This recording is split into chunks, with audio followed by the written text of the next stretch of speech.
So என்னோடய அடுத்த படம் கைதி 2 தான் இருக்கும். அது ஏன் நான் ரொம்ப சால்ட்டாக சொல்கிறேன்னா, அந்த எல்சியூ இல்லை, எல்சியூ க்ளோஸ் ஆகிடுச்சு அதெல்லாம் போட்டிருந்தாங்க. அது வந்து ஜி ஸ்குவாட் இல்லை. ஜி ஸ்குவாட் க்ளோஸ் பண்ணுறேன்னா நான் க்ளோஸ் பண்ணிடலாம். எல்சியூன்றது வந்து ஃபர்ஸ்ட் ஆஃப் ஆல் அந்த பேரே நான் வைக்கல. அது வந்து ஃபேன்ஸாக அவங்க தெரியல எல்சியூன்னு ஒரு நாள் சொன்னது, நான் அதை ஃபாலோ பண்ணிருக்கேன். ஸோ அதை டக்குன்னு நான் ஒருத்த மட்டும் முடிவு பண்ணி இல்லை எல்சியூவில் படம் வராது அப்படிலாம் சொல்ல முடியாது. கைதி 2 ஆகட்டும், விக்ரம் 2 ஆகட்டும், ரோலெக்ஸ் இண்டிவிஜுவல் ஃபிலிம் ஆகட்டும், இதெல்லாம் என்னோடய கமிட்மெண்ட்ஸ். ஸோ இதை நான் பண்ணாமல் போக முடியாது. இது எல்லாமே என்னோடய கமிட்மெண்ட்ஸ். ஸோ அதனால் எல்சியூ மூடப்படலை, திருப்பி ஓப்பன் ஆகும். இந்த அல்லு அர்ஜுன் சார் படம் முடிச்சோன்னே அது இப்போ தான் ஆக்சுவலி ப்ராப்பராக ஓப்பன் ஆகும்னு நினைக்கிறேன். அண்ட் அதுக்குள்ளே ப்ரொடக்ஷனில் பென்ஸ் இருக்குது, அதுவும் எல்சியூக்குள்ளே தான் வருது. ஸோ ஏதோ ஒரு பாயிண்டில் எல்சியூ சம்மந்தமான படங்கள் வந்துகிட்டே இருக்கும்.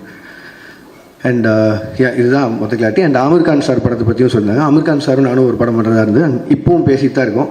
இத்தனை கமிட்மெண்ட்ஸ் எனக்கு இருக்குது, அவருக்கும் நிறைய கமிட்மெண்ட்ஸ் இருக்குது. ஸோ அது எப்போன்னு தெரில, பட் ஸ்டில் அது பேசிகிட்டு இருக்கோம். அண்ட் அவ்வளோதான். இதுதான் நான் மேஜராக அட்ரஸ் பண்ணணும்னு நினச்சேன். ஏன்னா இதுக்கு நான் ஒரு பாயிண்டில் பதில் சொல்லி ஆகணுன்ட்டே இருந்தது. ஏன்னா ஒரு சைடு 2 சைடில் எல்லா பக்கமும் பேசிட்டே இருக்காங்க. ஸோ என்னோடய சைட்லேருந்து ஒரு கிளாரிட்டி கொடுத்துட்டு நான் அடுத்த படத்துக்கு மூவ் ஆகணுன்ட்டு இருந்தது. ஸோ அதனால தான் இந்த press meet. And thank you so much எல்லோரும் வந்ததுக்கு.